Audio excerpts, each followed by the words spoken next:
ಎಲ್ರಿಗೂ ನಮಸ್ಕಾರ. Welcome to ಅಸ್ಟ್ರೋಗ್ರಿಡ್ ಸಂಪೂರ್ಣ ವಾಸ್ತು ಯೂಟ್ಯೂಬ್ ಚಾನಲ್. ಮೊದಲಿಗೆ ಎಲ್ರಿಗೂ ನವರಾತ್ರಿ ಹಬ್ಬದ ಶುಭಾಶಯಗಳು. ನವರಾತ್ರಿ ಅಂದ್ರೇ ತುಂಬ ವಿಶೇಷ. ಅದರಲ್ಲೂ ಭಾರತ ದೇಶದಲ್ಲಿ ತುಂಬ ಜನ, ವಿಶೇಷವಾಗಿ ಹೆಣ್ಮಕ್ಳು, ಈ ನವರಾತ್ರಿಯಲ್ಲಿ ದುರ್ಗಾಮಾತೆಯ 9 ಸ್ವರೂಪಗಳನ್ನ ಪ್ರತಿ ದಿವಸ ಒಂದೊಂದು ಸ್ವರೂಪವನ್ನು ಪೂಜೆ ಮಾಡ್ತಾರೆ. ಹಾಗೆ ಒಂದೊಂದು ರೀತಿಯ ಬಣ್ಣವನ್ನು ಧರಿಸ್ತಾರೆ. ಮೊದಲನೇ ದಿವಸ ಬಂದು ದುರ್ಗಾಮಾತೆಯ ಮೊದಲನೇ ಸ್ವರೂಪ ಶೈಲಪುತ್ರಿ. ಇವತ್ತಿನ ದಿವಸ ಹಳದಿ ಬಣ್ಣ. ಶೈಲಪುತ್ರಿ ಅಂದರೆ ಪರ್ವತರಾಜನ ಮಗಳು. ಶೈಲ ಅಂದರೆ ಪರ್ವತ, ಪುತ್ರಿ ಅಂದರೆ ಮಗಳು. ಹಾಗಾಗಿ ಶೈಲಪುತ್ರಿ ಅಂತ ಹೆಸರು ಬಂದಿದೆ.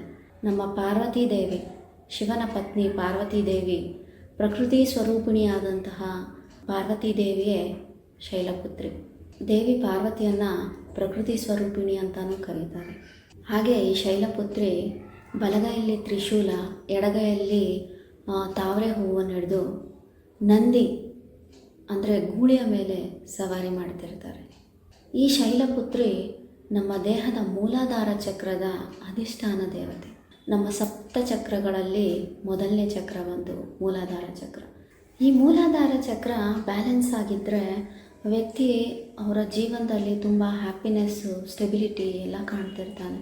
ಅದೇ ಈ ಚಕ್ರ ಇಂಬ್ಯಾಲೆನ್ಸ್ ಆದರೆ ತುಂಬ ನಿರುತ್ಸಾಹ, ಯಾವ ಕೆಲಸ ಮಾಡಬೇಕಂದ್ರೂ ಸೋಮಾರಿತನ, ಯಾವುದಕ್ಕೂ ಮುಂದುವರಿಯೋದೇ ಇಲ್ಲ, ಎಲ್ಲನೂ ಅರ್ಧದಲ್ಲೇ ನಿಲ್ಲಿಸ್ತಾ ಇರ್ತಾರೆ. ಈ ಥರ ಎಲ್ಲ ಲಕ್ಷಣಗಳು ಮೂಲಾಧಾರ ಚಕ್ರ ಇಂಬ್ಯಾಲೆನ್ಸ್ ಆದರೆ ಕಾಣ್ತಾ ಇರುತ್ತೆ. ಈ ಥರ ವ್ಯಕ್ತಿಗಳು ಜೀವನದಲ್ಲಿ ಮುಂದೆ ಬರಬೇಕಂದ್ರೆ ಮೂಲಾಧಾರ ಚಕ್ರನ ಬ್ಯಾಲೆನ್ಸ್ ಮಾಡಬೇಕು. ಅದು ಸ್ಟೆಬಿಲಿಟಿನ ಸ್ಟ್ರಾಂಗ್ ಮಾಡುತ್ತೆ.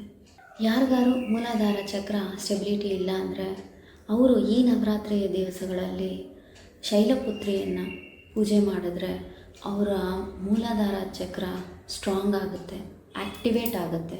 ಮೂಲಾಧಾರ ಚಕ್ರ ಸ್ಟ್ರಾಂಗ್ ಆದರೆ ಅವರಿಗೆ ಜೀವನದ ಮೂಲ್ಯಗಳ ಅರ್ಥ ಆಗುತ್ತೆ, ಆಧ್ಯಾತ್ಮಿಕ ಚಿಂತನೆ ಸ್ಟ್ರಾಂಗ್ ಆಗುತ್ತೆ. ಅವರು ಯಾವ ಕಾರ್ಯಕ್ಕೋಸ್ಕರ ಈ ಭೂಮಿ ಮೇಲೆ ಬಂದಿದ್ದೀವೋ, ಯಾವ ಕಾರ್ಯ ನಾವು ಮುಂದುವರಿಸ್ಕೊಂಡು ಹೋಗಬೇಕೋ ಅನ್ನೋಂತಹ ಕಾನ್ಷಿಯಸ್ನೆಸ್ ಎಲ್ಲ ಅವ್ರಿಗೆ ಬರುತ್ತೆ. ಇವರು ಬೇಕಿದ್ದರೆ ಸ್ಮೋಕಿ ಕ್ವಾರ್ಟ್ಸ್ ಅಥವಾ ರೆಡ್ ಜಾಸ್ಪರ್ ಅನ್ನೋ ಕ್ರಿಸ್ಟಲ್ಸು ಈ ಥರ ಬ್ರಾಸ್ಲೆಟ್ ರೂಪದಲ್ಲಿ ಹಾಕ್ಕೊಂಡು ಅವರು ಅವರ ಮೂಲಾಧಾರ ಚಕ್ರನ ಆ್ಯಕ್ಟಿವೇಟ್ ಮಾಡ್ಕೋಬೋದು.